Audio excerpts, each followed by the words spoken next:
जम्मू कश्मीर का बुलेटिन देख रहे हैं आप और मैं हूं आप। इस बुलेटिन में हम बात करेंगे तमाम बड़ी अपडेट्स को लेकर। तो चलिए शुरू करते हैं।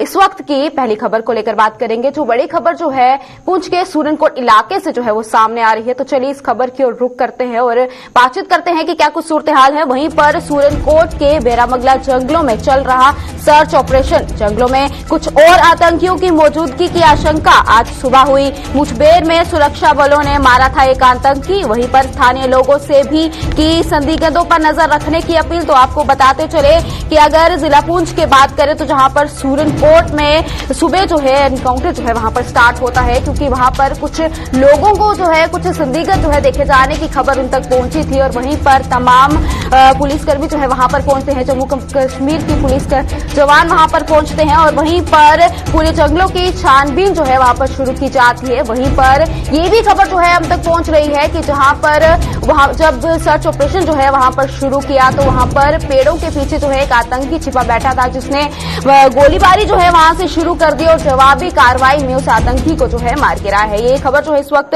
सूरनकोट से निकलकर सामने आ रही है और तस्वीरें भी आप जिस तरह से देख रहे हैं। वहीं पर और भी जानकारी लेने की कोशिश करेंगे और जानेंगे कि आखिरकार अब क्या कुछ सूरत हाल है, क्योंकि ये भी बताया जा रहा है कि जिस तरह से वहां पर काफी बारूद जो है वो भी यहां से जमानत किया गया है, काफी सामान जो है वो भी कब्जे में लिया गया है। तो चलिए बातचीत करते हैं। बातचीत करने के लिए हमारे साथ हमारे संवाददाता जमशेद मलिक हमारे साथ ज्वाइन कर चुके हैं। इनसे तमाम जानकारी लेंगे। जमशेद, आपसे जानना चाहेंगे किस वक्त जो है ये इनकाउंटर शुरुआत हुआ और अब क्या कुछ सूरत हाल है? जितेंद्र, बिल्कुल जो सुबह आज इनकाउंटर स्टार्ट हुआ तो वो अभी भी सर्च ऑपरेशन चल रहा है, क्योंकि कल से ही जिस तरह सर्च ऑपरेशन चलाया जा रहा था वो सर्च ऑपरेशन आज सुबह इनकाउंटर में तब्दील हो गया। और इस इनकाउंटर में अब तक एक मिलिटेंट को मार गिराया गया है, जिससे कब्जे से एक AK-47 और 4 मैगजीनें भी बरामद कर ली गई हैं। उसके बाद इस पूरे इलाके में सर्च ऑपरेशन चलाया जा रहा है, क्योंकि पहाड़ी इलाका होने के साथ साथ घना जंगल और बर्फ भी काफी इस इलाके में पड़ी हुई है, जिससे कुछ मुश्किलें जरूर आ रही थी, मगर उसके बाद भी सेना की तरफ से इस पूरे इलाके में अभी भी सर्च ऑपरेशन चलाया जा रहा है। और इसके इलाके जो साथ लगने वाले डोरीमाल ढोक होगी या दूसरे इलाके होंगे, यहां भी इस वक्त सर्च ऑपरेशन चलाया जा रहा है, क्योंकि पिछले कुछ दिनों से लगातार इस तरह की खबरें सामने आ रही थी कि इस जंगल के अंदर कुछ मिलिटेंट हैं। और उसके बाद ही ये सर्च ऑपरेशन शुरू किया गया था, जो सर्च ऑपरेशन आज इनकाउंटर में तब्दील हुआ और इसमें एक मिलिटेंट को अब तक मार गिराया गया। और अभी तक ये बताया जा रहा है कि इससे 1 से 2 मिलिटेंटों का ये ग्रुप था, और भी हो सकते हैं, क्योंकि अभी भी बीच में रुक रुक कर गोलियों की आवाजें सुनाई दे रही हैं, जिससे ये कहा जा सकता है कि अभी इस जंगल में के अंदर और मिलिटेंट भी है। जितेंद्र, बिल्कुल जिस तरह से आपने बताया कि अभी भी वहां पर छिपे हो सकते हैं और वहीं पर सर्च ऑपरेशन जो है वो भी जारी। वहीं पर जमशेद ये भी जानना चाहेंगे, अगर इससे पहले अगर हम बात करते हैं जब पूरे इलाके को जो है कोऑर्डिनेट किया गया था और तब सबसे बड़ा ऑपरेशन जो है वहां पर चलता हुआ नजर आया, तो क्या लगता है कि ये तारे जो है उसके साथ मिली जुली है? संदीप, ये भी कह सकते हैं कि ये वही मिलिटेंटों का ग्रुप हो सकता है जो थाना मंडी और उसके बाद भाटा दुड़िया इलाके में भी एक्टिव था, क्योंकि ये वही रास्ते जुड़ने वाले रास्ते हैं, क्रॉसिंग के ये वही रास्ते हैं जहां ये इनकाउंटर हुआ है। मगर अभी तक इस तरह आधिकारिक पुष्टि कोई भी नहीं की गई। हालांकि सेना की तरफ से इसकी पुष्टि जरूर की गई है कि एक मिलिटेंट को मार गिराया गया है, जिससे कब्जे से एक AK-47 और 4 मैगजीनें बरामद कर ली, मगर इसके आगे की कोई पुष्टि अभी तक सेना की तरफ से नहीं की गई। क्योंकि इनकाउंटर कंप्लीट होने के बाद हम ये बात कह सकते हैं, जब सेना की तरफ से कोई बयान सामने आएगा, आधिकारिक बयान के ये वही ग्रुप है मिलिटेंटों का जो भाटा दुड़िया में एक्टिव था या थाना मंडी के में एक्टिव था, ये वही ग्रुप है या कोई नया ग्रुप है, क्योंकि ये घना जंगल है और बर्फ भी काफी है, इसके कारण काफी अभी मुश्किलें भी पेश आ रही हैं। मगर अभी तक इसकी कोई पुष्टि नहीं हो पाई कि वही ग्रुप है या कोई नया ग्रुप है जो इन्फिल्ट्रेशन करके इस तरफ आया, क्योंकि घुसपैठ की कोशिशें तो लगातार ही होती रही हैं। और इस चीज में ये भी हम मान सकते हैं कि नया ग्रुप ही हो सकता है या वही पुराना ग्रुप ही है, मगर ज्यादातर ये लग रहा है कि वही पुराना ग्रुप है जो थाना मंडी में भी एक्टिव हुआ था, उसके बाद भाटा दुड़िया में और उसके बाद इस इलाके में एक्टिव हुआ है। ये वही रेंज है पूरा जहां पे इनकाउंटर हो रहा है। तंदीप, बिल्कुल जमशेद, जंगली इलाका है, वहीं पर सर्दी का मौसम भी है, तो कितनी ज्यादा मुश्किलों का सामना जो है हमारे जवानों को भी करना पड़ रहा है? संदीप, बिल्कुल सेना को तो मुश्किलों का सामना करना पड़ता है, मगर उसके बावजूद भी सेना की तरफ से इन इलाकों में सर्च ऑपरेशन लगातार चलाए जा रहे हैं, क्योंकि पिछले कुछ दिनों जब बर्फबारी का सिलसिला शुरू हुआ और घना जंगल और दूर दराज का इलाका है, सबसे बड़ी बात है कि आबादी नहीं है यहाँ, वो गांव जो भेड़ बकरियों के साथ जाते हैं वो अपने छोटे छोटे से घर बनाते हैं। ऐसे यहाँ छोटे मिट्टी के घर जरूर हैं मगर आबादी नहीं है। इस कारण भी सेना को काफी मुश्किलों का सामना पहले जरूर करना पड़ा, मगर इनकाउंटर के बाद जैसे हालात आप बन रहे, क्योंकि उसके बाद सर्च ऑपरेशन अभी भी चलाया जा रहा है, ये जरूर माना जा सकता है। क्योंकि जिस तरह सुबह खबर सामने आई थी कि 2 से 3 मिलिटेंटों का ग्रुप हो सकता है, मगर अभी तक 1 मिलिटेंट के मारे जाने की खबर सेना ने जिसकी पुष्टि भी कर दी है, मगर कितने मिलिटेंटों का ग्रुप है ये भी अभी कहना मुश्किल है, क्योंकि अभी इस पूरे इलाके में सर्च ऑपरेशन चलाया जा रहा है। जी बिल्कुल, वही जमशेद, आखिर में आपसे ये भी जानना चाहेंगे, जिस तरह से एक आतंकी जो है मारा गया है, वहीं पर इसके पास से काफी ज्यादा सामान जो है वो भी बरामद हुआ है। AK-47 की बात करें, राइफल की, और साथ ही साथ 4 मैगजीन की बात करें, तो ये तो सिर्फ एक आतंकी के पास से जो है बरामद किया गया है। इस तरह से जैसे और आतंकियों के छिपे होने की आशंका जताई जा रही है, उसके साथ साथ ये भी पूरी आशंका जताई जा रही होंगी कि उनके पास भी कितना सामान जो है होगा और कितनी बड़ी प्लानिंग के साथ जो है वो यहाँ पर आए होंगे। बिल्कुल, ये तो होता है, देखने को मिलता है कि जब भी मिलिटेंट को मारा जाता है उससे सामान काफी मिलता है। और इन इलाकों में खास करके अगर हम सोनकोट के इन जंगल के इलाकों में बात करें तो तकरीबन पिछले 8 या 10 साल के बाद इस तरह के हालात राजौरी पुंछ में दोबारा देखने को मिले, जहां आए दिनों अब इनकाउंटरों की खबरें सामने आ रही हैं। इससे ये बात ये मान सकते हैं कि अगर और मिलिटेंट भी है उनके पास भी और सामान, जिस समय चारों की भाटा दुनिया से लेके अगर यहां तक की पूरा रेंज एक ही रेंज है पूरा जंगल का, जहां ये इनकाउंटर हुआ, क्योंकि भाटा दुड़िया हुआ, थाना मंडी का हुआ, ये जहां ये इनकाउंटर हुआ, ये पूरा एक ही रेंज है। इसका मतलब हम ये भी मान सकते हैं कि इस इलाके में अभी और मिलिटेंट हैं, उनके पास भी भारी हथियार हो सकते हैं, जिसको देखते हुए ही इस तरह की कार्रवाइयां चल रही हैं। क्योंकि पिछले कुछ दिनों से लगातार इस तरह की खबरें जंगलों से सामने आ रही थी, जिसके बाद ये जम्मू कश्मीर पुलिस और सेना की तरफ से ऑपरेशन चलाया गया था, जिसमें आज एक मिलिटेंट को मार गिराया गया। जी संदीप। जी चलिए जमशेद, बहुत बहुत शुक्रिया तमाम जानकारी हमारे समक्ष रखने के लिए। तो ये थे हमारे साथ हमारे संवाददाता जमशेद मलिक, जिन्होंने तमाम जानकारी हमारे समक्ष रखी और बताया कि क्या कुछ सूरत हाल है, जिस तरह से ये खबर भी सामने आ रही है। और साफ तौर पर जिस तरह से पहले की अगर हम बात करते हैं तो सबसे बड़ा ऑपरेशन जो है तब भी चलाया गया था, और तब इसके अभी भी आशंकाएं जो है ये जताई जा रही है कि कुछ तार जो है उसके साथ भी मिले हैं, और नया ग्रुप जो है ये वो भी हो सकता है, जिसपे ये देखा गया था कुछ लोगों द्वारा कि 3 से 4 जो है आतंकी हो सकते हैं। वहीं पर एक आतंकी को मार गिराया है, जिसके पास से AK-47 राइफल और 4 मैगजीन और साथ ही साथ कुछ और सामान जो है वो भी बरामद हुए हैं, और बाकी आतंकियों की तलाश जो है जारी है। वहीं पर सर्च ऑपरेशन अभी भी लगातार जारी है।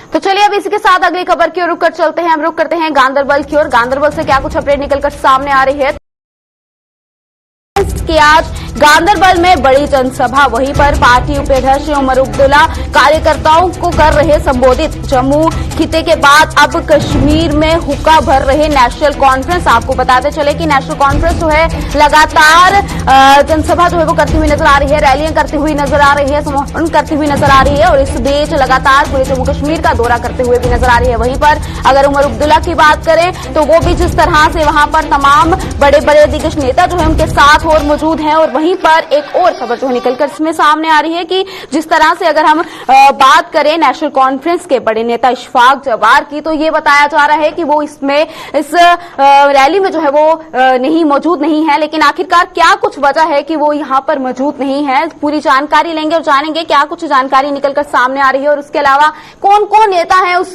समारोह में जो है शामिल है। तो चलिए बातचीत करते हैं। बातचीत करने के लिए हमारे साथ हमारे संवाददाता हमारे साथ मौजूद हैं, इनसे बातचीत करते हैं। बातचीत करने के लिए हमारे साथ हमारे संवाददाता सलीम वानी हमारे साथ ज्वाइन कर चुके हैं, इनसे तमाम जानकारी लेते हैं। सलीम, आपसे जानना चाहेंगे, जिस तरह से उमर अब्दुल्ला जो है वहां पर तमाम कार्यकर्ताओं के साथ मौजूद है समारोह में, वहीं पर तमाम लोगों को जो है संबोधित कर रहे हैं, लेकिन इस बीच एक खबर जो निकलकर सामने आ रही है कि अगर हम बात करें नेशनल कॉन्फ्रेंस के बड़े नेता इशफाक जवार की, तो वो वहां पर मौजूद नहीं है। क्या कुछ वजह है कि वो यहां पर मौजूद नहीं है?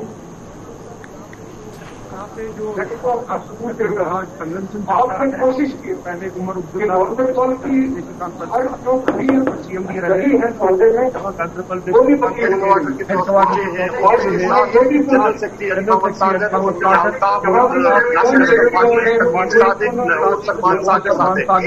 यहाँ पे बड़ी बात है, देखने को नहीं मिला है।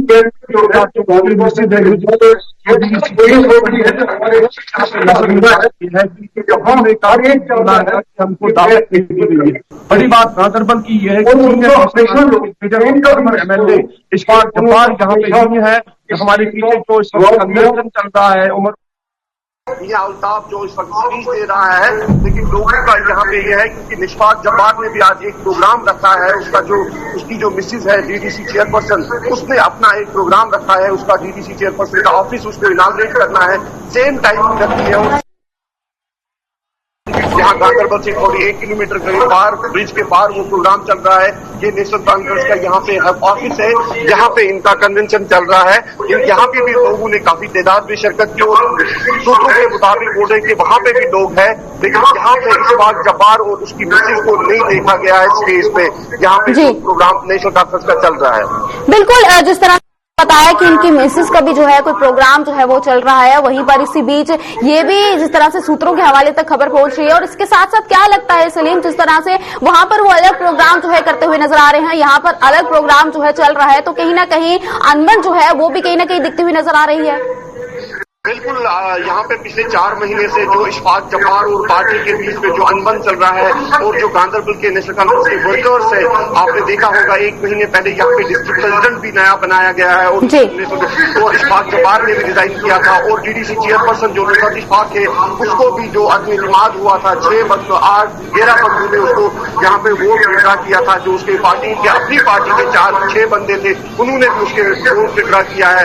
कुछ न कुछ पार्टी में चल रहा है। मुझे लगता है कि आने वाले दिनों में गांधरबल का सियासी मैदान है कुछ और दिखने को मिलेगा, क्योंकि जो आज वाला प्रोग्राम है एक बड़ा प्रोग्राम था, क्योंकि यहाँ पे कारोबार सीएम उमर अब्दुल्ला जिसने गांधरबल से इलेक्शन भी लड़ा है, और आज लोग पहुंचे तो लोगों ने ये बोला कि उमर का घर है। कुछ न कुछ सियासी मैदान में नया कुछ देखने को मिलेगा। आने वाले 2-3 दिन में गांधरबल का सियासी मैदान थोड़ा अलग से दिखने को।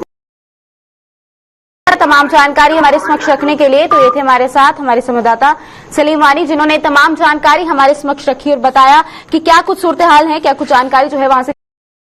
जिस तरह से उन्होंने बताया कि उनकी पत्नी जो है दोनों ही यहां से मिसिंग है, और इससे साफ तौर पर यह भी इस तरह से साफ तौर पर नजर आ रहा है कि कहीं ना चलती हुई नजर आ रही है।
आप देख रहे हैं गुलिस्तान न्यूज।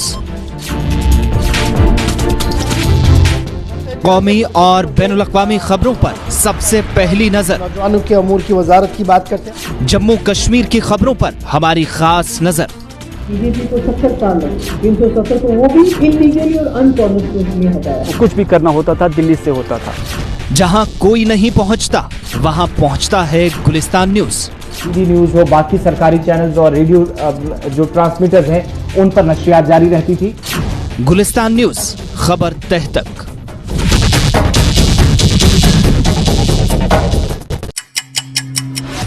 वक्त बदला, हालात बदले, जम्मू कश्मीर के ख्यालात बदले, सीना पीटने वालों पर खामोशी छाई, सब कुछ भुलाकर नई रविश पर सियासत आई। इनकार और तकरार का खेल खत्म हुआ।